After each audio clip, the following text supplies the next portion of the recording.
Hi,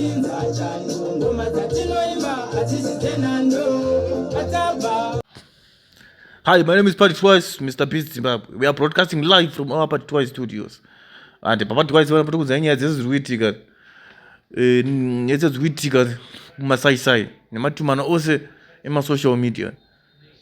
Boys, pane picture iri kutendereka rakatyamadza vanhu kuti munhu anotorwa Foto naMhomZ AtoRwa paint AkaMisa Sinhi. Zviri kwere boys. Boys, vanhu vakatyamadza naro Foto iri boys. Vakatyamadza naro ari kutendereka umana. Zvikwera mana, izvazvikwere. Kutorwa Foto vakapfeka paint boys munhu mukuru. NaMhomZ vakapfeka paint AkaMisa Sinhi. Izvazviko. Saka imimi tiudzewo mafungiro enyu mucomment section. My name is Patrick Wise, Mr. Beast Zimbabwe.